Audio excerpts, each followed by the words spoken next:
Hey everyone, Michelle Seidling here with another episode of Food Experience Unplugged.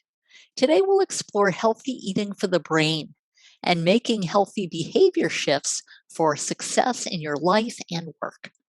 Here to help us do that is international brain change and behavior expert Dr. Lynette Louise, also known as the Brain Broad. This podcast is available on multiple platforms, including YouTube, Apple Podcasts, Spotify, and others. Please be sure to subscribe on your favorite podcast platform to be informed as new episodes become available. Also, be sure to check out our website at foodexperienceunplugged.com for some resources as you begin your health journey. Lynette Louise, welcome to Food Experience Unplugged. Well, thank you so much for having me. I'm very excited to talk to people from this perspective. I don't get to do it that much. Oh, absolutely. And you are known as the Brain Broad among your other expertise. Let's do the synopsis, and then that way you can ask questions if if you want more detailed information.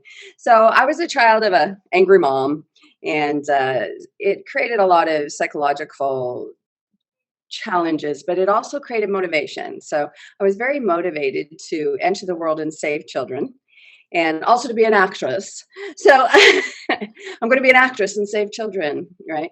And it's funny because I think when you're young, you set your path and you actually walk it, but it's always different than you imagined. So in my story, I had an adopted father and my brother was adopted. So adoption was a regular, normal thing to do. And I'd already had two children and actually three. My son died at birth. So I couldn't have any more children and I started adopting. And I adopted multiply handicapped children and then some runaways. And in the end, I had 8.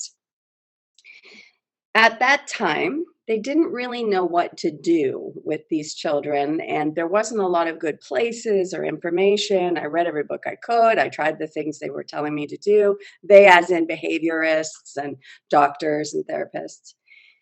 And most of it was cruel. Most of it I wasn't comfortable with, or if it out, the world evolved to internet communication. So now a cottage industry is a global industry because a Facebook group of moms with special needs children can talk to each other all over the world. And the next thing you know, I'm traveling all over the world. So I'm going abroad and I'm working on brain function and I'm still educating. And I found neurofeedback, which is my main therapy, that in play.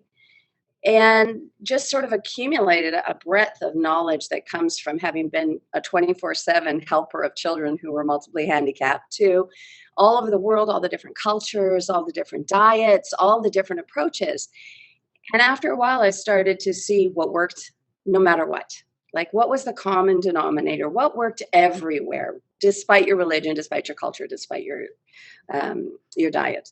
So that became a show, actually. And I thought I got to show people that there is an actual basic approach that really, really helps with brain function. And I created a show called Fix It in 5. And I'm on family 3 and I need 2 more. And I go there for 5 days and we go somewhere in the world I haven't already been and help with a family that has multiple challenges, always autism, but other things as well.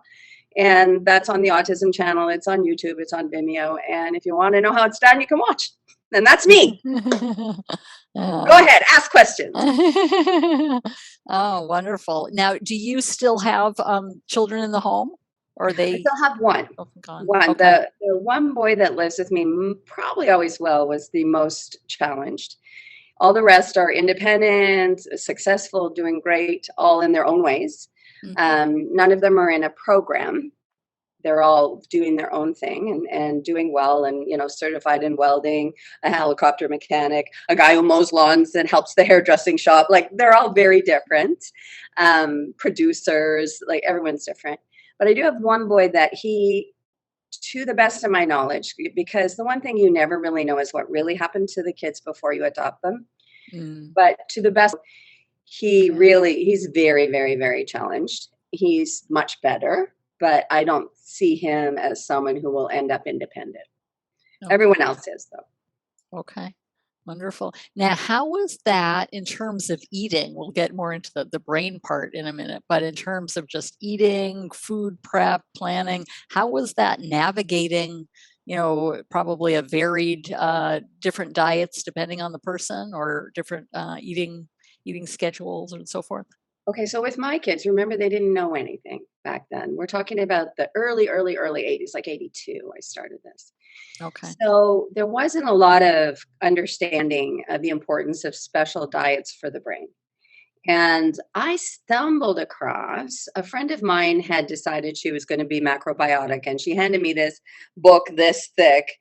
And the idea of a special diet or approaching life and health through eating had not really occurred to me. I just sort of did what everyone does. But I had a son who was just standing and throwing up, and I had another one who was projectile vomiting and couldn't put on weight. So I knew there were issues, but nobody cared. Like if I took him to a doctor, they'd say, "Well, he's broken." Right? Like they didn't really work on it the same way. You'd have to force them to do any kind of imaging. So it was really a interesting time that way. In some ways, better because you found your way to things when they worked, as opposed to getting all overwhelmed on the internet and thinking, "Oh, I have to do this and I have to do that." But you better be someone who'll try stuff back then, or you were really stuck. So she gave me this big book and went off to Switzerland to learn about macrobiotics. Now the key to macrobiotics was we didn't really have gluten. We did, but most of the time not. Mostly you were using rice flour, alternative flours. You didn't have dairy. Now you had very little meat. It depended on where you lived. You ate what was locally grown, but it was a whole new approach to thinking about washing the food, thinking so, and I felt I got lucky because most of my children's problems were dairy and gluten. So here it was nothing to do with them particularly so much as I wanted our whole family to be healthier. And when I read about it, when I read this big book in like 48 hours, I realized that there was a chance that I could help them with diet. And so that was my beginning. And then, of course, I mean, that just started me, right? So I did that for a long time. It was so expensive and difficult. And so I started little side businesses. I was selling blue-green algae because that was supposed to be good for the brain. And I was just doing all these things to try and figure it out. But that was the starting point. In many ways, that was a very lucky happenstance because I didn't think in terms of each individual. That would have been too much. There were, at this point, by the time I stopped doing macrobiotics, there were 9 of us. So it would have been way too much for me to think, so and so needs this, so and so needs that, so and so needs this. Now, eventually, I got to a place of individualization, but sometimes you just have to start with the best possible diet and make the whole house that. In fact, if you saw some of my comments to you, I think that was the secret to our success was that we didn't have food in the house that wasn't okay, right? We didn't have that stress. And I've seen a lot of parents, especially fathers, really struggle when people want to change the diet in the house. And so they'll want to have their own food and then tell the children, "No, you eat this because that makes you sick, but I eat this." And that's fine once you've moved along in the learning curve, but it's not fine in the beginning. It's way too stressful and it leads to stealing food and stress around food and fights between parents and all kinds of stuff. So we all ate macrobiotic, and it was probably not the perfect diet, but it was a great place to start. Okay, so you started, so everybody ate the macrobiotic diet. Now, depending on the family member and their situation, did you make small adjustments here and there? Over time, we started to figure out who needed what, right? So initially, I saw this dietary change more as this is just a healthier way to eat, Mhm. right? We'll all be better and smarter. And the kids were, and I was too. I was stronger, more motivated, clearer. Um, I wasn't knowledgeable at that point in things like different oils, different this, different that. I just followed the Bible. And then as after several years of that, that's why I say it was a good start off. I didn't overwhelm myself trying to do that. And then and after a little while, I thought I couldn't afford it. So we stopped. And then my kids started vomiting again. So now you're going, but it's only these two that are vomiting. So now you're starting to realize, or I was starting to realize, okay, some aspect of this diet is working for them. Um, in a large way, this diet is causing my teenagers to rebel because they don't want to eat onion butter. Well, my one daughter did, but then she smelled like onions and the kids made fun of her, right? So there was all this other element to look at. And that's when I began going, okay, who needs what? Who needs the gluten-free, dairy-free? Well, the two that were vomiting needed it. And then I started to notice things like what affects behavior, like anger. I had a young son who didn't seem to have any problems with whatever he ate, but certain foods would make him very angry. And so you just start going, okay, well, that's if that keeps happening, obviously it's a food thing and it must be going straight to his brain, not just affecting how he bloats up or how he digests, but also something's going to the brain. So then I started learning, of course, I was already learning about the brain and putting that together. For example, organ meat is full of serotonin, right? Well, you always hear serotonin, it's the happy hormone, it's beautiful for your brain. Most antidepressants are a serotonin reuptake inhibitor. So, you're getting all this serotonin is good, serotonin is good. And, but you can have a disorder, which is too much serotonin. And so then I noticed, oh, this boy can't eat anything that has serotonin in it. And so you do start to tweak. You start to notice, okay, this one, it's this thing, child to child. And then, of course, educate on that. And before you know it, you have this wealth of knowledge and you can adjust for each person. And even as I was traveling the world, I had a girl with a seizure disorder that really needed the ketogenic diet. And for those that don't know what that is, it's just a diet that's really heavy on proteins and fats and a lot of beef. And she was in India. And there's no way that she can have this diet, and yet she really needs it. But because of all this learning, I know an alternative way to create a ketogenic diet without beef. So after a while, you don't even recognize how much you know, but you got to start somewhere. So you start with the most important diet and you fill the house only with those foods. And then it's not stressful as you learn more and get to where you can individualize. Okay, sure. Now let's take a step back. What is the relationship, I guess? Healthy eating and the brain? Like what happens? Okay, you take a bite of food. What can you kind of explain a little bit of the science and what exactly happens with that? Well, that's a really big question that doesn't have an answer. So I'll get more into more specifics because that's the only way for it to have an answer. And I kind of started with one, so I'll use that. Everybody knows that you get tryptophan from most people know that if after your turkey dinner, you're all like, oh, right? Because you're full of tryptophan. Well, tryptophan's connected to 5-HTP, which is connected to serotonin. It's all like this chain of events. And it should be that it doesn't hit your brain too much, but it does, especially if you're someone who has a leaky gut and not a very efficient blood-brain barrier. And so everything really in the end is a very individualized situation because it'll depend on these components. But we all recognize this one big effect, right? I eat a lot of turkey at Thanksgiving and I'm on the couch going, oh. So even if you need to individualize for intensity, you still can at least say, yeah, I get that really happens to me. And you can make up stuff in your head and say, well, maybe it's all the potatoes, maybe it's all the this, maybe it's the overeating, maybe it's the visiting. But then it wouldn't be so universal, just Thanksgiving, right? So it's definitely your trip to, in the end, it's your serotonin. So you have too much and you get too relaxed and you get to where you can't focus. So you have somebody who has a leaky gut or not an efficient blood-brain barrier, and when they're eating organ meats and turkey and things like this, it gets into the brain and then it affects your function and your ability to focus. If you have a leaky gut, it does that for you regardless, like with other foods as well, like milk, for example. Will have the casein will get in and you'll be as if you're on morphine, really. It's kind of a nice high, I suppose, but it's also addictive.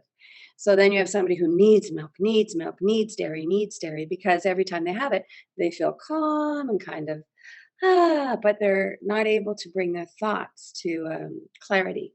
They can't problem solve. And so if you're doing that your whole life, then your brain doesn't develop. You're not problem solving, you're sitting back, you're creating addiction.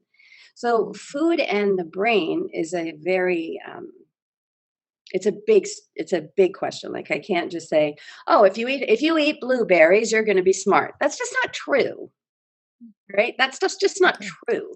But are blueberries good for your brain? Yes. And it's also not true if you eat a lot of carrots, you're going to see at night. But are carrots good for your eyes? Well, vitamin A is. So yeah, right? Um, you can think of food as, for example, vitamin D is a good example. A lot of people are low on their vitamin D. It's hard to get. You need to get it either from a supplement or the sun, and there's a few other sources, but it's one of those ones that you pay attention to, and it affects brain function. You can end up with seizures if you don't have enough. Mhm. So what you put in your body is what runs your brain. If you're a coffee person, let's say you're somebody who, myself, I have a slow moving frontal lobe. Coffee is my friend. It's not my enemy. At this point, I've healed my brain with neurofeedback, so I don't need to live on coffee anymore. So I don't need to hurt my gut in order to help my brain. But a stimulant for me just brought me into balance until I was able to fix my brain on its own. Right. So Okay. let's say you read in a magazine article, you shouldn't have more than 2 cups of coffee. And so your husband is someone who has low wave frequency bathing his brain and he's having trouble at work. And you're yelling at him all the time, stop drinking so much coffee. Right. It's bad for you because you read it in Woman's Magazine. You're actually making him non functional. What you can do is say, wait a minute, but that is kind of bad for your stomach and it is kind of bad for, makes your heart go a little too fast. How about let's mix it up? Let's have some chocolate, some dark chocolate, some green tea. So your diet strongly impacts what you drink, what you eat, strongly impacts your brain's ability to, with clarity, problem solve and think. Okay. And likely, I'm sure there's some bioindividuality, if one person eats blueberries, they're, versus Cause somebody diarrhea? else. Or, whatever the food is, I'm sure it likely affects different people differently. Oh, yeah. Well, look at the example I just said. Okay, let's go with the husband and wife, right? So you've got the husband who's got this slow moving wave, bathing the frontal lobes, and he's really needing the stimulant to keep going. But let's say opposites attracted here. And the wife has fast moving waves and it's a little hyper vigilant in her behavior, right?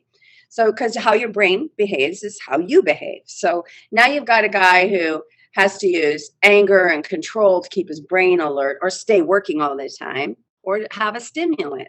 Well, she thinks wine is good for her because at the end of the day, she sits back and she has a glass of wine and it makes her feel comfortable. And if he has a glass of wine, he gets drunk easy. And it doesn't make sense to each individual. And they each think that their way's the right way. And they're both wrong because their way's the right way for them, right? Wine is healthy if you limit your intake. Coffee's healthy if you limit your intake. Both are healthy, but if you switch places and you ask the person who likes to have the evening wine to talk their husband into it and vice versa, the one person is all her heart's palpitating from the coffee and she's a nervous wreck and she's yelling at the kids, right? And the guy's drunk at night. So that didn't work. And that's, don't forget when you say diet, it includes drink. A lot of people think diet and they only think about their food, but diet is anything you swallow. Okay. So now, in terms of brain health, um, healthy eating, are there a Tips, lot of times you, universal you hear tips. about hear about brain foods or things that are good. So what makes our brain healthy? What can we do to to keep our brains healthy, I Well, suppose. I think I've been really sort of harping on this because it's the step one. Step one is to be true to yourself and to not be tricked by these universal ideas. Blueberries actually are really good for your brain, but that's a universal idea. That's saying all people should eat blueberries. Well, you know, you have to say to yourself, why? Why should I, when they say the people that drink coffee are less likely to have Alzheimer's if they don't overdrink coffee. Mhm. Why? Why would that be true? Because you know what? I can also find you the same evidence for wine. And I try to stay with a theme so I don't confuse everyone with too much stats. That's why I'm going back and forth on the coffee and wine and the blueberries. So, is there a universal answer? No. And that's when people hurt themselves, even meditation, which isn't even a food, and everyone accepts is good for you. For many people, meditation puts them into a state where they can't shake it. They end up unfocused all day long, unable to kind of shake it off. So that person needs a walking meditation. They need to be moving while because they need blood circulating into their brain to keep their brain alert. So, step one is really being true to yourself. If you try something that you read about or heard about that maybe I'm going to mention, and it doesn't work for you, that doesn't mean I was wrong. It means I was wrong for you. Mm. Okay. And Good, so good if point. we're not willing to do that, and if we're not willing to let our children do that, and if we're not willing to let our spouse do that, then we're going to push what's right for us onto others, and we're going to actually do harm, actual harm, physical harm, because somebody who should not be having a stimulant should not be having lots of ice cream before bed or dark chocolate or a coffee and end up with nightmares or end up with a heart problem. They shouldn't be, but someone else maybe should be. So step one, be true to yourself, be honest with yourself, and when a food does help you, stick with it. And then I love blending. I think if you think in terms of whether you're the wine drinker or the coffee drinker, in both cases, you're trying to come to balance. And right about midday, you'll have probably a dip, most likely. Not everyone, but good chance. Everyone gets kind of a midday dip. Or I shouldn't say everyone ever. Most people get a midday dip. Blending can be amazing for that because you can get so many nutrients in, much more so than juicing, because juicing, you lose all the fiber. Right. So if you have a blender at work or one of those teeny little portable ones, or if you work from home, you can throw all kinds of vegetables in there, a little bit of spice, maybe some cayenne pepper to wake up your brain. That's really good for the brain. Just a little spice, just a little something to give it some zip. It doesn't have to be things like coffee and tea, right? Throw in some vegetables, some fruit, some pepper of some kind that you like, chili pepper, cayenne pepper, whatever. Maybe make sure there's some citrus in there, and throw in a little while you're at it. Throw in a little apple cider vinegar so that it has a teensy bit of zip and is also good for your gut, which affects your brain. So, for example, if you have a lot of people don't know this, but when you have heartburn, you often get a headache. Why? Because there's a relationship. This is one huge thing. We're not a brain and a body. We're a brain and body. It circulates, right? I would blend that. That's going to be good for your body and your brain, and you'll probably feel either relaxed if you were the wine person. You'll probably feel closer to balance, or alert if you were the coffee person. So there is one. I would say most often that works for either extreme. And I love that. It's healthy for your brain, it's healthy for your body, you get more nutrients, and you can personalize it. So you can say to yourself, gee, when I use cherries, I end up, uncomfortable. I get a gut ache. So for me, I won't use cherries. You can sort of create your own personal recipe based on the effects it has. Mm, And okay. always good for your brain. Yes. So is it often not necessarily the individual foods, but kind of blended or when they come together, they do different things that are good for your brain versus individually or better or You know some what? I think of the that's a thing? really good question, and I don't have a science answer for that, and I'm not going to pretend I do. But I can tell you that when you combine things like that and blend it together, you just digest it quicker, and it gets into your system faster. So if you blended them one at a time, it would likely work almost as well, except you wouldn't have as much. You'd blend, your lime, and then you'd blend your celery, and you'd be so sick of it that you wouldn't do it, right? So it's because you're blending and you're mixing these things in that you're more inclined to get a variety. It's, what do they say? Eat a rainbow. So that's true for your body and your brain, right? So you're more likely to get this variety in there, which is have not just your vitamin C and not just your vitamin D. So you want to get, or B, you want to get a mixture, mainly so that you get more stuff. It's like the difference between taking a calcium pill or taking a 1-a-day pill, right? It's more like that. But I can't say science answer to the combination, because then we'd have to care what the combination was, Okay, sure. right? We'd have to say, what was your recipe? How long did you blend for? Right? So things like that. And then that would, again, we'd try to make a universal statement and it becomes a lie. And anyway, I don't know. To be honest, I just don't know. But for your brain, if you want to eat healthy, you want to first ask yourself, do I need to wake up, or do I just make it simple? Do I need to feel more alert, or do I need to feel less hypervigilant, less anxious, less nervous? All right. If I need to feel more alert, what was I eating, or what have I been eating? Maybe I didn't eat all day. Oops. That's not good for my brain. Right. But maybe I ate carbs. So now I know something about myself. So let's leave the carbs out next time. And you go, oh, wow. When I don't have carbs, I'm fine. Or you go, well, I still am tired. I'm still tanking. What kind of carbs did you eat? Oh, I ate potatoes.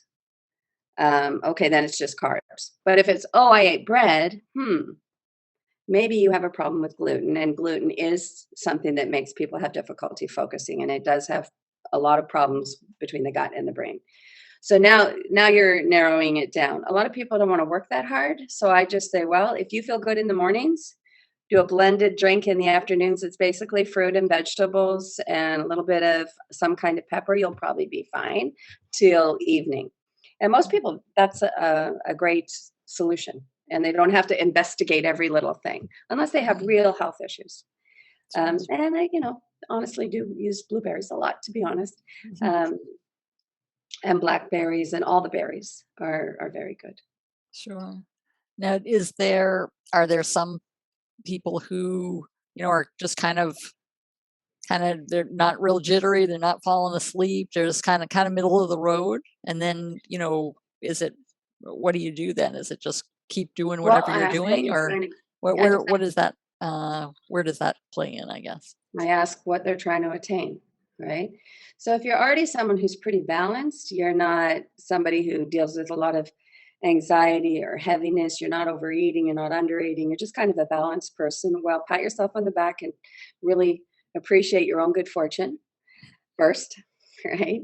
And then, you ask yourself, well, what do I want to do with diet? Maybe you're already doing all the right things for yourself. And if you start messing with it, right, maybe the reason that you're that person is the diet that you've adapted over the years was naturally evolved with you. And you were one of those instinctive people that when you didn't feel good after eating a particular food, you switched. And you never had to think about it. You just kind of went with what was working. And when it wasn't working, you switched. So if you're going to go on this tangent with your diet, you better pay attention to yourself, because you may undo your good place by reading some article or hearing some expert and thinking, oh, I would love that. I want to be even more alert. And the next thing you know, you're the jittery person. And now you have to pull back from that, right? So if you're someone who comes to me or you're in one of the families I'm working with and you say, I'm really balanced, I'll ask what kind of food you eat. So I have a sense, do you lean towards fats and grease? I mean, for example, the brain really needs good, healthy oils and fats. But some people are really getting that. They're eating a lot of fish, and it's healthy fish from a good source. And, they're really getting it. They're very balanced. Or their brain absorbs that easily, whereas some other brain doesn't and needs extra, right? So I ask the person what their diet is to get a sense of how they eat. And then I just ask, well, what is it you want from a change? What is it you want to change? People don't ask for change unless they want something, right? So yourself, are you balanced? Okay. So just kind of asking and No, I'm asking you, are you? Well, me? balanced? Are Personally, you that person? um, I feel like I'm balanced generally. I don't get like, you know, after lunch syndrome, I call it, or anything like that. I mean, throughout the day, I'm more of a morning person. So I do, but I don't feel like I'm, falling asleep in the afternoon or things like And you that. sleep well? So, not generally. So, but that's an excellent segue into stress. 'Cause I've got my share of stress. I'm sure others do. What effect does stress have in all of this? I'm gonna back you up a little. So when you say, I'm sorry, but No, that's we're fine. doing a food show for a reason. So when you say you have your share of stress, what's your definition of stress? Stress meaning kind of frustration with we have just a little, our family dynamics have changed a little bit here Okay. recently, and just kind of So a feeling of frustration. dealing with that. Yes. Okay. So you feel frustrated because you can't control the outcome? Well, I think so. All right. Well, let's go A with little that bit. because it is, Well, after all, a podcast and we don't have time to put you on a couch, right? Okay. Okay. All right. I'll be on the All right. couch. Okay. So you're having a frustration because you can't control the outcome because they're human beings and, you just can't. That's what it is to have humans in your life. So I don't think that that's a natural state. So I don't think everybody experiences that in any large enough degree that they would have mentioned it on the show. I mean, I think everyone has to go, oh, right. But not to the point where they would say it out loud. So that means that there's something there for you that you can try to address with food. You can see, does it have a pattern? Is it a pattern of your own, not a pattern about them because they're out of your control, remember? So am I more likely to get frustrated in the evening? Am I more likely to get frustrated before I eat, after I eat? If we're trying to relate it to food, then you'd have to look to see, is there a pattern related to my food, right? Okay. Now, let's say none of that's true. It's random. It depends on definitely a particular person doing a particular thing in a particular way. Well, then you can remove yourself from it or you can change a belief. Now we're looking at psychology. Or we're looking at, how do you fare through the day? So it may not have anything to do with your food. It may have to do with, back to when I said low brain waves or slow or fast brain waves. By the end of the day, maybe you're tanked and more easily upset. So it isn't always something you can fix with diet. It has to be something that you look at. And stress can be helped by changes in diet if it's diet related. If it's not Okay. diet related, then you're using the wrong tool, Mm. right? I So, mean, you might be able to help your recovery period be faster. So somebody who feels stressed for a minute, that's not a big deal. That's just being human. That's like, right? But if you get mad at someone and it's hours before you chill, then you might need to interject some new foods and stuff to help you get there. But you also have another problem. It's probably not just a food related one. sure. So no pattern, probably not a food issue. Mm. So Okay. that's that thing of pay attention to yourself, right? So look for Absolutely. your own pattern, see if it's anything related to food, see if it's anything related to um, the environment, as in, like you said, there's been some changes, right? So sometimes it can be a housing issue. Some people, it's a color of their paint. I mean, there's more to the brain than simply the food you put into it. There's also what you put in through your eyes and through your ears and through your nose. It's more complex. Sorry. No, that's fine. So there are multiple components that affect brain health. You've got food, if I Many. understand what you're saying correctly. So Think you've of got, your brain's like a self-generating, right? So when you experience something, it learns about that thing and you have a thought about that thing. And then, so it's like a loop all the time and it's constantly building itself in different ways and also pruning back in different ways. So you are feeding your brain from every one of your senses, not just your taste senses, but every one of your senses. And then your body's feeding your brain, and your circulatory system is feeding your brain. Uh, do you have a problem with your circulation? That's another good one to ask. Some people they separate their thoughts between their body and their brain, and they think, well, yeah, they're giving me these pills because I don't have enough circulation. I'm like, well, if you don't have enough circulation, you probably don't have enough oxygen in your head. So let's do some HEG, which encourages the brain to have more circulation. Okay. So now for people just kind of starting out with this concept of brain health and healthy eating and other components, what would you recommend? What's a good starting point to really understanding this concept and kind of individualizing it? Well, I think we can make it even bigger, brain health and earth health. I'm Mm, sorry, I hope you don't mind, but I just think we're in a place where we need to do that. So, first of all, you don't need meat at every meal. You can pull back on that. Think in terms of protein. And I'm not saying there are people who need that. They need beef. They need, never mind meat, they need beef. They need that B12, So if you're that person, again, adjust what I say. But I think overall, we could reduce the amount of animal fats that we eat as much as there is definite benefit in that. There are also a lot of problems with the way that we handle our meat and the stuff that we put in. So let's say you're eating grass fed and it's really pure. Still, you don't need it in every single meal. You don't need it every day. A mhm. couple times a week, that'd be good. There's other means of getting protein. In fact, your vegetables are protein. We have this idea, we separate it in our head because of what we hear, and there's protein everywhere. So slow down on that.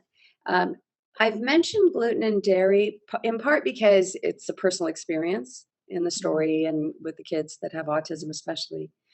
But celiac, there's just so many people now that have a gluten issue. I would definitely, as much as possible, reduce intake of gluten. You won't miss it much.